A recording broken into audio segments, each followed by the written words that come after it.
വൈറലാകുന്നില്ല, അല്ലെങ്കിൽ പോട്ടെ കുറച്ച് വൈറലായി കുറെ അവസരങ്ങൾ നഷ്ടപ്പെടുന്നു, ഇനി ഒന്നും കിട്ടുന്നില്ല, ഒരു അഭിനയം കിട്ടുന്നില്ല, സിനിമ ഇല്ല, ഒന്നുമില്ല, എന്ത് ചെയ്യാൻ വല്ല ജോലി നോക്കും.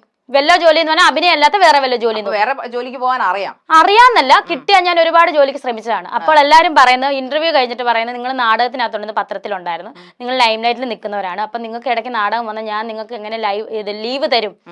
ഒരുപാട് ചെന്ന് ഇന്റർവ്യൂ അറ്റൻഡ് ചെയ്യുമ്പോൾ അവർ ഇതാണ് പറയുന്നത്. പിന്നെ ഗവൺമെന്റ് ജോലി തരാമെന്ന് പറഞ്ഞത് അത് ഓരോ പ്രോസസ്സിംഗ് നടന്നു, അതും വൈറ്റ് കോളർ ജോലിയല്ല, 10ാം ക്ലാസ് വെച്ചിട്ടുള്ള ജോലിയാണ് ഞാൻ പറഞ്ഞേക്കുന്നത്. എന്റെ അടുത്ത് പറഞ്ഞേക്കുന്നത് PSC അന്ന് സുധിച്ചേട്ടൻ മരിച്ച സമയത്ത് മന്ത്രി വന്നിട്ട് എംപ്ലോയ്മെന്റിൽ എനിക്ക് ഓൾറെഡി രജിസ്റ്റർ ചെയ്തിട്ടുണ്ട്, അതുപോലെ ഇത് പുതുക്കണം, എന്താ എംപ്ലോയ്മെന്റിൽ നമ്മൾ സീനിയോറിറ്റി പുതുക്കണം, PSC ചെയ്തല്ല സീനിയോറിറ്റി പുതുക്കണം, അങ്ങനെ പുതുക്കിയിട്ടുള്ള ജോലിയുടെ കാര്യമാണ് അവർ. പക്ഷെ ഇതുവരെ ഒന്നും ഇതൊക്കെ നിർത്തി പോകത്തൊന്നുമില്ല. ഇത് വരുന്നോടത്ത് ഇത് ഇനി അങ്ങോട്ട് ഞാൻ എന്തായാലും അവസരം തേടി പോകത്തില്ല, ഇങ്ങോട്ട് വരുന്നത് ഞാൻ ചെയ്തിരിക്കും. എല്ലാം താങ്കളുടെ കാൽ കീഴിൽ വന്ന അവസരങ്ങളാണോ? അല്ല കാൽ കീഴിൽ വന്നെന്ന് ഞാൻ പറയത്തില്ല. സുധിച്ചേട്ടനുള്ള ഇഷ്ടം കൊണ്ട് എന്നോട് ചോദിച്ചു, ഇത് ചെയ്യാമോ അഭിനയിക്കാമോ എന്ന് ചോദിച്ചു. നേരത്തെ എന്തുകൊണ്ട് ചോദിച്ചില്ല സുധിച്ചേട്ടൻ? അത് എനിക്കറിയത്തില്ല, അത് അവരുടെ കാര്യമല്ലേന്നേ, അതെങ്ങനെ ഞാൻ അറിയുന്നത്, അവരെന്തുകൊണ്ട് ചോദിച്ചില്ല എന്ന് എനിക്കറിയില്ല.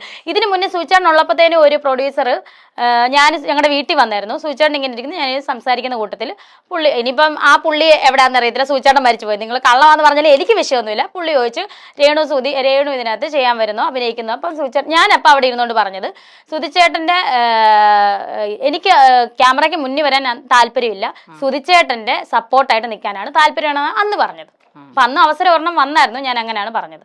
സുധിച്ചേട്ടനുമായിട്ട് നിങ്ങൾ നല്ല രമ്യതയിലാണോ കഴിഞ്ഞത്? നല്ല സന്തോഷത്തിൽ, നല്ല എന്താ എന്നെ സുധിച്ചേട്ടൻ സത്യം പറഞ്ഞ മോളെന്ന രീതിയിലാണ്, ഒരു മോളെ പോലാണ് എന്നെ കാണും. ഞാനപ്പോ പലപ്പോഴും ചോദിക്കാറുണ്ട് എന്നെ എന്തിനാ, കാരണം ഫുഡ് എടുത്ത് കയ്യിൽ തരുന്നത് ഞാൻ കൊടുത്താലും പുള്ളി മേടിക്കത്തില്ല, പുള്ളി എനിക്ക് തരണം. എന്നെയും കിച്ചുവിനെ അങ്ങനെയാണ് കണ്ടോണ്ടിരുന്നത്. പിന്നെയാണ് ഋതപ്പം വന്നത്. നിങ്ങൾ ഇത്രയും ടെറർ ആയതുകൊണ്ടാണോ, അല്ലെങ്കിൽ ഇത്ര പ്രശ്നക്കാരി മോളെ പോലെ കുഞ്ഞിനെ പോലെ? ഒരിക്കലും അല്ലായിരിക്കും. എനിക്ക് ഒന്നിന് ചേട്ടനേക്കാളും കുറെ ഏജ് ഡിഫറെന്റ് ഉള്ളതുകൊണ്ടായിരിക്കും മോളെ പോലെ കരുതുന്നത്. ഭയങ്കര അങ്ങനെയായിരുന്നു എന്നെ. ഞാൻ പലപ്പോഴും ചോദിക്കും, ഞാൻ നിങ്ങളുടെ വൈഫല്ലേ, വൈഫായിട്ട് കണ്ടുകൂടെ എന്ന് പറയുമ്പോൾ, ഇല്ല എനിക്ക് മോളെ പോലാണ് നീ എന്നാണ് പറയാറുള്ളത്. രേണുസുധി ഇങ്ങനെ ആവാൻ കാരണം ചിലരുടെ മോശം സമീപനങ്ങളാണ്. എങ്ങനെയാകാൻ കാരണം എനിക്ക് മനസ്സിലായില്ല. ഇങ്ങനെ അഭിനയത്തിൽ എന്നെ ആരും മോശമായിട്ടൊന്നും പെരുമാറിയിട്ടില്ല. അതായത് ഇപ്പോ കുറച്ചു മുമ്പ് നമ്മളെ ഇന്റർവ്യൂവിന്റെ തുടക്കത്തിൽ പറഞ്ഞിരുന്നല്ലോ, ഞാൻ ഇനി എന്തും ചെയ്യും ഇന്ന് അഭിനയിക്കെ ആയതുകൊണ്ടാണ് ഞാൻ ഇങ്ങനെയൊക്കെ പറയുന്നത്, അതുകൊണ്ടാണ് അത് ശരിയാണ് എന്നാണ്. അപ്പൊ അത് മറ്റുള്ളവർ അങ്ങനെ പറഞ്ഞുകൊണ്ടാണ്, ഇല്ലെങ്കിൽ കുറെ കൂടെ നല്ല അഭിനയം കാഴ്ചവെക്കുമായിരുന്നു. കാഴ്ചവെക്കുമായിരുന്നു തോന്നുന്നു. അങ്ങനെ അഭിനയിക്കാൻ പറ്റൂ? പഠിക്കണം. രേണു പേടിക്കുന്നത് ആരെയാണ്, എന്തിനെയാണ്? ദൈവത്തെ പേടിയുണ്ട്. പിന്നെ എന്തിനെ എന്ന് ചോദിച്ചാൽ നാളത്തെ ഭാവി എന്തായി തീരും, ഒരു സ്റ്റെബിലിറ്റി വന്നിട്ടില്ല, അതിനൊരു പേടിയുണ്ട്, എന്തായി തീരുമെന്ന്. ഈ രണ്ട് കാര്യത്തെയാണ് ഞാൻ പേടിക്കുന്നത്. കുറച്ചുകൂടെ അഭിനയം നന്നാക്കിയാൽ നല്ലൊരു ഭാവി ഉണ്ടാകുമെന്ന് ചിന്തിച്ചിട്ടുണ്ട്, അതോ മോശം അഭിനയത്തിലേക്ക് പിന്നെയും പോയാൽ ഭാവി ഉണ്ടാകുമെന്നാണോ ചിന്തിക്കുന്നത്? അഭിനയം പഠിക്കണമെന്ന് ആഗ്രഹമുണ്ട്.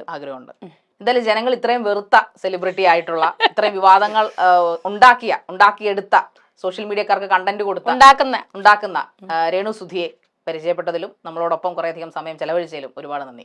എനിക്കും കണ്ടതിൽ സന്തോഷം. Thank you.